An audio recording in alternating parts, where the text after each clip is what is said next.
I'm here with ChrisTFer at an interesting time. Once again, we meet again for another of our classic interviews, and you did it again. You got you got your team based on Reinhardt performances into the playoffs.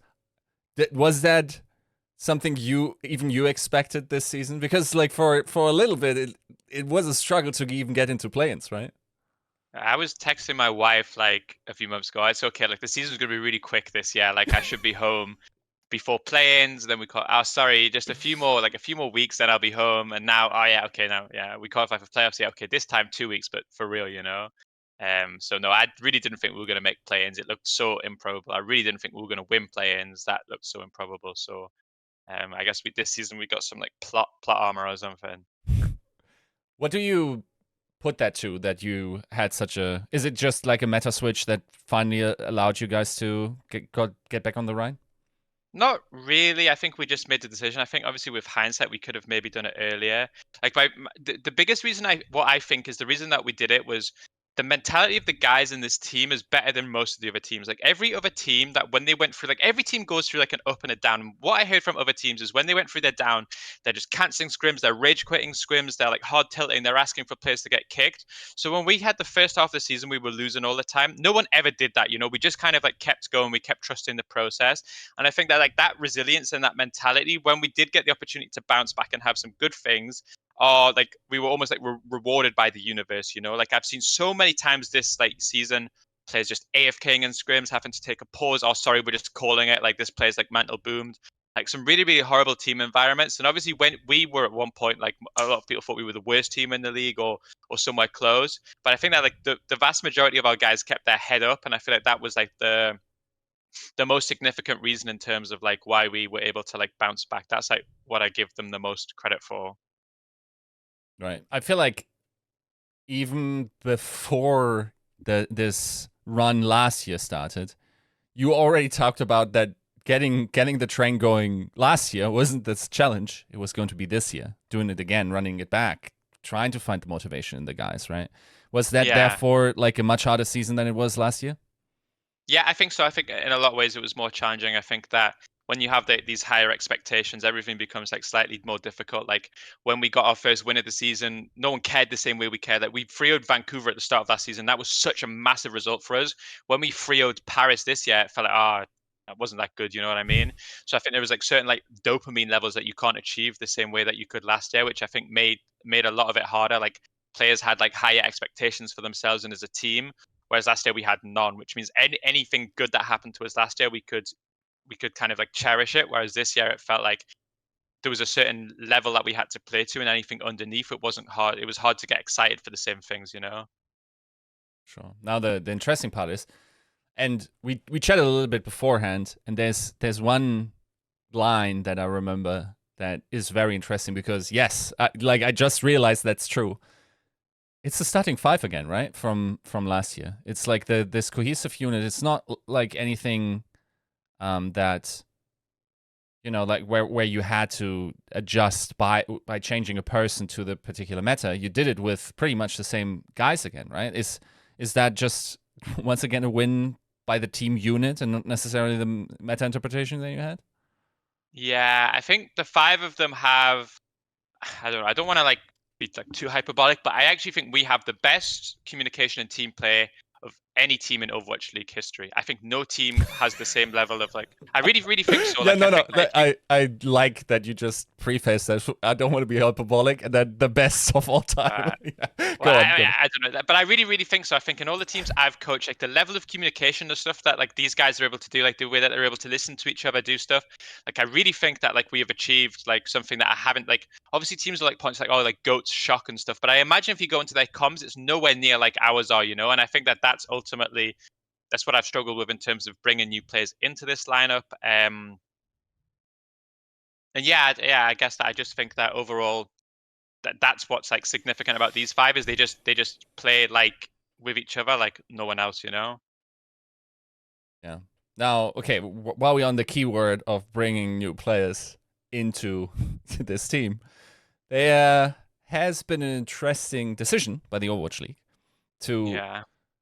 I'm not sure if it's really a loophole, but the definition of the rule this year was to allow Overwatch League teams to sign contenders talent, even past the 20 of August deadline or whatever. And therefore, at least Florida, they're the one team that announced so far, even though we're pretty sure that other teams have also moved in the market, have signed a player from contenders. And I mean, of course, Who Are You is a player that was very close to qualifying. And it's a controversial decision to allow this. So how do you personally think about that decision?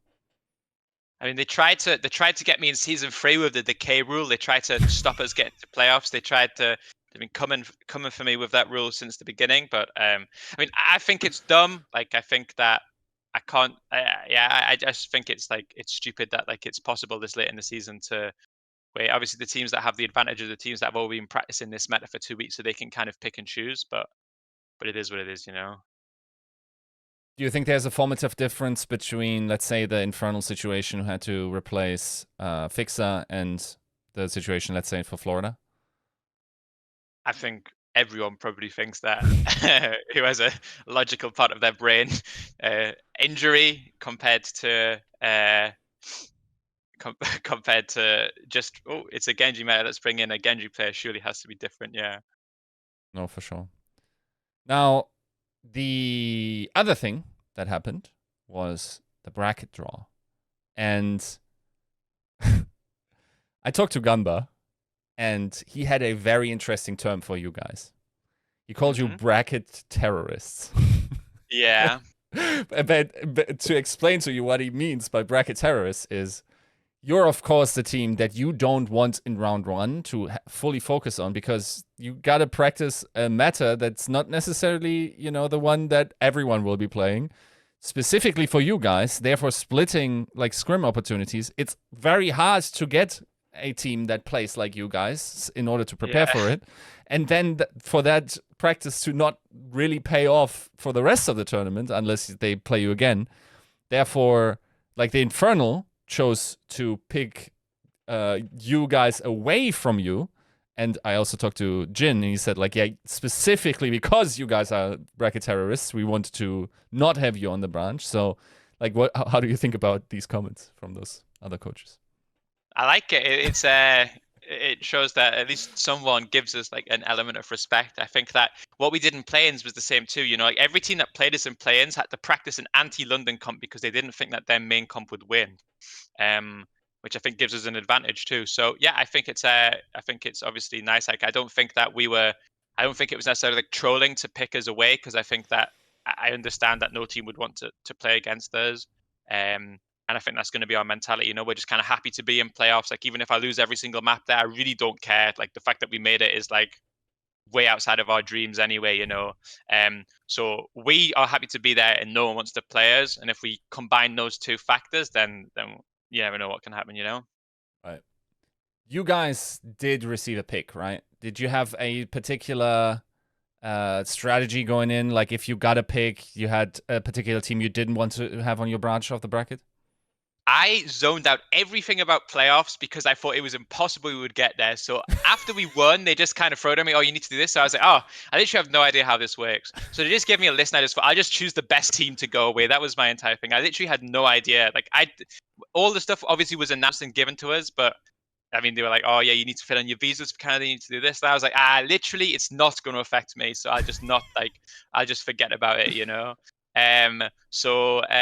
No, we didn't have a strategy. We just kind of picked Houston because we thought they're pretty good, so let's not play them. Right.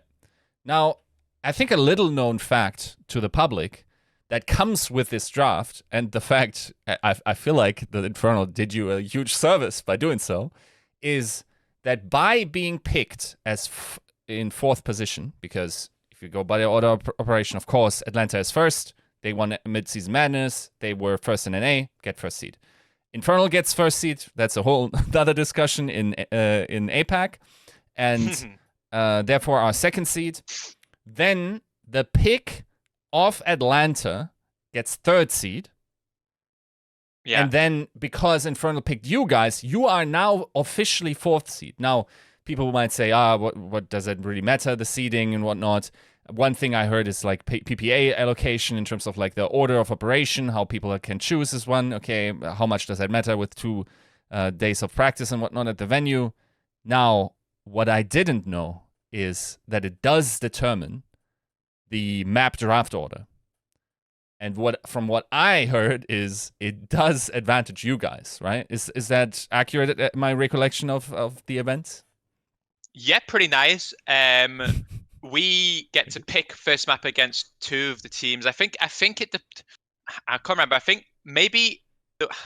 Actually, I might not even not know myself. I think it might be like if we get knocked into the losers bracket, and then say Spark, who are lowest seed, and those come in from like the higher bracket, then maybe they get to pick maps. So it might not necessarily like matter too much. But I think in terms of like in theory, if we like say we get to play against Boston, we get to pick first map. Say we lose and so does Spark, then we also get to pick map there, which means that in theory the only team that's going to be able to pick map against us is Atlanta. I think.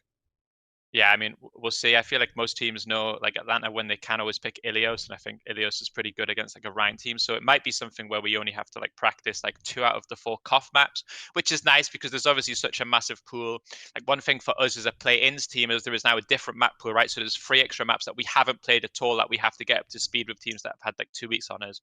So any kind of advantage where we don't have to like dig into the other maps as much, I think probably ends up helping us. It, Probably quite significantly, yeah. Yeah, for sure.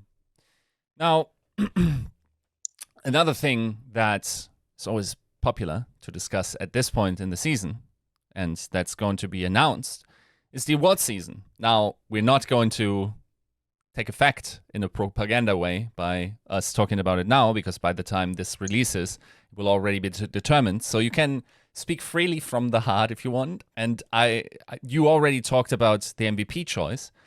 Yeah. I just got talked to Gator, and they, of course, like a bunch of coaches said the same thing that you said, which was Stalker was more impressive than Lip to them. And the reason that they chose Lip was they consider everyone equal. It's just the best chance. Yeah, the best chance. Do you agree? Like, just from the opposite perspective? Yeah. I mean, listen, when I said that on our last interview, or if it was the podcast, whenever I said my hot takes, I expected to get cooked, but I feel like actually what I said was like relatively, like, I don't think it was like a crazy thing to say. I really think that Stalker has been better than Lip. I really think the backline's been better than Lip.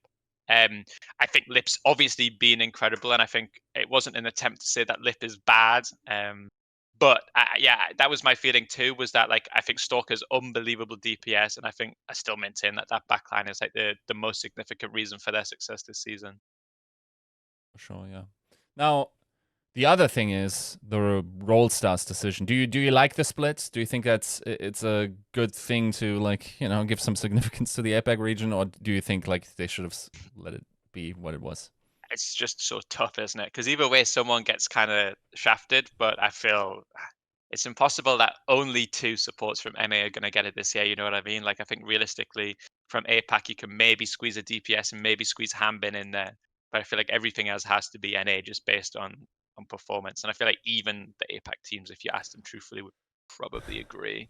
Okay, this is interesting. And because I know you will be talking frank in that regard. I feel like a lot of people told me like Hanbin is the tank to consider. Is that recency bias? Because when the entire season was Winston, it was not like he was on the level of Gushue on that hero, and even Mag seemed to be more impressive, right? Yeah, maybe. I mean, yeah, it could just be because like the bin is the bin, like he's just that guy. I don't know. I think from what I spoke to like people in APAC too, they're like, well, yeah, even when Dallas weren't doing well, it was never Hanbin. They were always like, yeah, this guy's still like a menace. Yeah, maybe Gushue is like getting overlooked a little bit because Spark have clearly now you would have to say been the best team in APAC this season. Yeah. And I think the same way, if you really want to give Fearless RoleStar, which I think some people do, then maybe Gushue gets like the same criteria and gets a look in. I hadn't considered it, to be fair, so maybe that is my recency bias kicking in too. So yeah, I can see it. I think it's also the threat of Hanbin in a Zarya meta is probably omnipresent, right? Do you think that's something like is Hanbin to Zarya what Lip is to Sombra?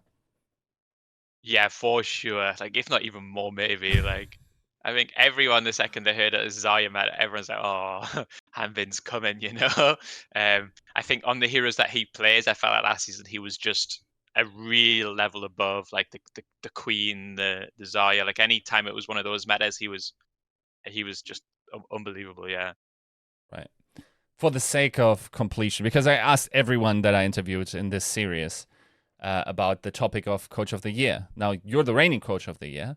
I think it's fair to say that at least in the consideration window where most people cast, you guys didn't have the performance that you had in terms of like qualifying, so you're unlikely to be considered by most.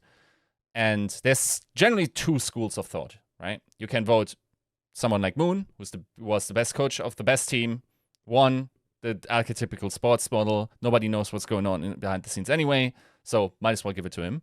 Or you give it to a guy like you that didn't have a lot of resources, but outperformed those resources. And I would say Gamba is sort of like a hybrid between those positions, right? Like not the cheapest team, always like at least the war chest to make opportune moves in order to, get some couple of percentages out. Like the Who Are You move is one of those examples. But they still aren't like one of the top tier paying teams. And they're second. And they're on par with Atlanta in terms of match score. And they even beat Atlanta. Yes, they didn't win Mid-Season Madness, but yeah, they're reasonably like one of the top 3 teams this year. So in terms of that, I think like the top 2 coaches to consider are probably Gator and Ganba. So who would you give it to? I think Gumber is clearly coach of the year this year, and I would be shocked if it went any other way. I think you're right. Some people saying that, oh, like Gumber's like maybe like done it with like he's got this like terrible roster, but I think their roster is really, really competitive. Like I had it in my head, the 4 super teams going into this season. I had Shock were clearly going to be the biggest super team this year, and then I thought like Atlanta and Houston looked really, really solid, and then like Florida is like maybe just one like tiny bit below it, but still pretty competitive. I think you'd probably say if you were just like doing like a fantasy draft, you probably would only pick someone over the options on Atlanta for sure. Like if you're doing an Atlanta Florida mix, you'd give 4 Atlanta, 1 Florida. I don't know how you do it with Houston. I think maybe it's like 4-1 or 3-2 to Houston. So I think you can make an argument that just on raw like talent, Gumber is doing more with slightly less. But like I think I've said in previous interviews, I think that the coaching decisions he's made, I think he's clearly the best coach in the world. And I think probably deserves it more than anyone else, really. You touched on the Shock, and it is very interesting. Like for a while, everyone or a lot of people considered them in first place on the power rankings or second. And then we heard some scrims, and then they gradually, but they never really left the top 5 of most people that were predicting. And they still have 9K, they still have Krusty, some of the most successful coaches in the game, and now they're not even in playoffs. So how does that work in your mind? It's crazy, right? My logic was something like Proper alone carried like a mixed team with maybe like a few players that weren't good to second place. I think obviously Violet was such a significant factor that losing him has probably hurt them more than we probably predicted. But I thought, okay, you turn the team full Korean so there's no more communication issues. You bring in all of these like insane rookies. That team surely has to be the best. They have like as much talent as other teams, and then in theory they also have like synergy and communication. I think you just never know what happens within a team. I feel like the second their confidence starts to drop, like the situation changes. I think that from what I've heard, maybe the team environment wasn't like as good as you would expect from like 5 best friends. And I think that especially when things start to go wrong, then you like, I think it's very easy if you want O2 Blast together and you win every. It was the same thing that happened with this team before I came in terms of British Hurricane. Won every tournament, or we're best friends. We go into a Overwatch League, we lose a few games, we're not best friends anymore. You know what I mean? And I feel like winning masks a lot. And then I suspect that, I don't know, I'm just like guessing, but I suspect something like that happens where the relationships that were maybe like at one point strong or less strong when you're losing. And then once they lost their confidence, it looked really, they never seemed to recover it. I don't think across the entire season they ever had a patch or a week where they looked like the team that they could be. Right. not trying to bait you into any, clicky answer, but of course, you guys deployed some psychological warfare against them, and it seemed to have worked. Like there's this one comment by Proper that he makes in match chat. Let's say one of your players makes that comment. How do you treat that in the practice room? Do you just say that's a no-go? Do you field the player after that? Yeah, I don't know. I don't know how serious he was. Like, I feel like, in my opinion, maybe I think it was overblown how much they mental boomed. I think they had that series. They had like more structural problems that meant that their comp couldn't win across Esperanca, and I think our flashpoint was obviously something that we're quite happy with. And I think we were just in a comp advantage. So I don't think it was a situation of like mental booming. I think even the map we lost that series should be 2-0, like 100-0. Like we had to giga throw it to lose it. So yeah, so to me, I don't look at that and think that like maybe the C9 affected them, but I feel like it's like one of those like classic like narrative situations where it's like Proper was boomed, the team all gave up because of the C9s, and I think it's like cope. Even from when Proper said it, I think it's cope. Like I really feel like their comp couldn't beat our comp across the last two maps. And unless he just went like super saiyan and just like killed everyone every fight, that they had like more structural problems, which it wasn't something they could overcome across certain map archetypes. Sure. Now, looking a little bit ahead in playoffs, I know you're a fan of a quick hot take, right? Yeah. Do you have a dark horse that is unexpected that people won't? And I'm even going to allow you to say yourself. I don't know. I feel like Florida are the heavy favorites in my mind to win it right now. I think that they will be. Their form is best, the meta is good. They have the coach of the year and stuff. So I think that I think they'll be favorites. But the team that like will surprise people is maybe Spark. I feel like maybe they are actually. I mean, I don't know, but I think actually they're way better than people give them credit for. I don't think their comp is necessarily terrible this patch. And I feel like maybe we can surprise a few teams, but I also think that like I don't think we're necessarily like a dark horse where we can really expect to win it or necessarily come that close. So I think if there was to be a team that like catches people by surprise, maybe it's Spark. Despite them probably being the best team of the year, none of the coaches I've talked to so far has mentioned Atlanta Reign as one of the favorites. Can I like is that also your impression? And could I even get you to do a spicy prediction that Spark wins that first match? Oh, yeah, maybe. I think Atlanta will win it, but I think it's closer. I think we've done like our Spitfire preds that we put out on the Twitter, and quite a few people voted for Spark. I usually wanted to vote for Spark because I wanted to be edgy and get an advantage, but everyone copied me, so I went back to Atlanta because I just need to be like different from everyone else. Fair. I think it's really, really, really possible. I think the problem Spark have like stylistically against Atlanta is my feeling is that if both like if Spark want to continue doing their dive comp, which I guess would be the assumption at this stage, Atlanta, it's like imagine like a team goes Ryan against us, then they're probably like, okay, well, even if we've been practicing other comps, we'll just take the mirror, and maybe that ends up just being like a net negative for them. Because I can even see a world in which you can play Sombra Tracer in the dive mirror quite easily, and then Atlanta are back onto a comfort comp. So I feel like in my head, Atlanta will struggle against teams that aren't like against. I actually think for Spark, Atlanta are the worst matchup. Whereas maybe Spark have got a better chance against some of the other teams. But if they can like if they can somehow like either just somehow squeak through against Atlanta or get through the group without them, I think maybe they can surprise other teams that way, you know? Sure. How do you like your part of the bracket? Um, it's okay. I think, to be fair, the more I think about it, if I could have hindsight, maybe I wouldn't pick Boston. I wouldn't have picked Houston. I would have picked Boston to go away from, because I think Boston have at least like had weeks to prepare for an anti-London strategy. But I also think that that series that we played against them was unbelievably close, and I feel like we've made significant improvements since then. So I think that our like if you replaced us with like Dallas or something, I think that to qualify over Florida and Houston is more difficult. So I think our group is probably easier for us to qualify out of, but I think also all teams are pretty good. Um, so I don't think I would change too much. I'm probably like more or less okay with where we are, and I think that we have like a not maybe like a super high chance, but I think we have a decent chance to get out of groups if God wills it, you know.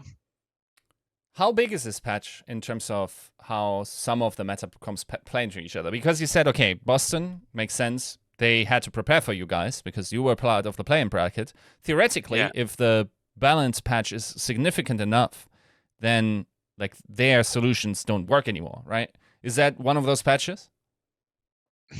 Maybe we feel better. Like if they do the Boston comp, which by the way, thank you Boston for inventing Orisa Genji, because every team in play-ins decided that was the answer. So I really appreciate Moby Dick for inventing that, and our decision to lose to them was a very tactical one. I think our comp is technically better in that mirror than it was. I think that the Orisa changes are actually like not massive, but the extra 25 HP that she loses, when you consider how much damage reduction that hero has, it's effectively like 100 HP change when she's ulting, because she's going to shift and ult. So she loses like 25 times by 2, because it's like 50% damage reduction. So I think it makes it easier, but I think it's like still mostly the same in terms of that matchup. From what I understand, Orisa doesn't do too well into Zarya, which maybe adds like an extra like dynamic to it. But I think that for us, maybe I don't think I'm necessarily giving the game away by saying we probably won't play Zarya against Boston. Fair enough, fair enough. Now, when are you guys traveling over? What are we today? 22. We travel on 26th, so the Tuesday. Then I think we have a day in Toronto to practice on the Wednesday, and then I think our first game is on the Thursday. Do you feel the teams that directly qualified had a huge advantage? Yeah, in theory, I think have to have done. They've played on this patch for an extra few weeks. They've played on this map pool for an extra few weeks. They've been able to. What's also true is that they've all fully booked their scrim calendar for these 2 weeks, which means that we don't really have many scrims to go to play. And obviously, if you are Houston, like in theory, we can't really scrim the teams in our side of the bracket, right? Like we can't really scrim Boston. So the only teams in America that we can scrim are Florida and Houston. And I feel like for them, they probably gamble on us not getting through. So they'd rather just scrim Atlanta and Boston. So obviously for us, like there's a few factors going against us, but I don't think we really care, to be honest. Like I said, if we lose every game, then whatever, like top 8 still a pretty good achievement for the season and where we were at some point. So we'll just take it for what it is. I guess one of the advantages, we're not learning too many new things. You know, I think for most it's like a new matchup, but I think again, spoiler alert, the core of our comp is going to be the same. Yeah.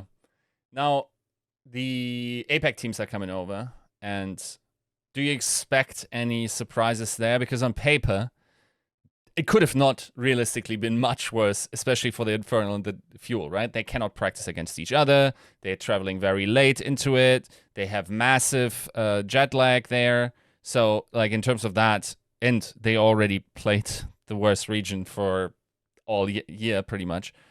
Do you think they have any say in the outcome here? I think I don't know. I think it looks pretty cooked for both those teams, especially. Like I said, I think Spark maybe has the better, because they can scrim against both teams. I think they're probably slightly better. And then maybe they're on the easier side of the bracket. So maybe Spark can get through, but I feel like the other two teams, it's a really tough ask to get in over either Florida or Houston. I think it was really tough. Sure. All right, then we wish you the best of luck. Thank you. In preparation, of course, in the playoffs, and thank you for the interview.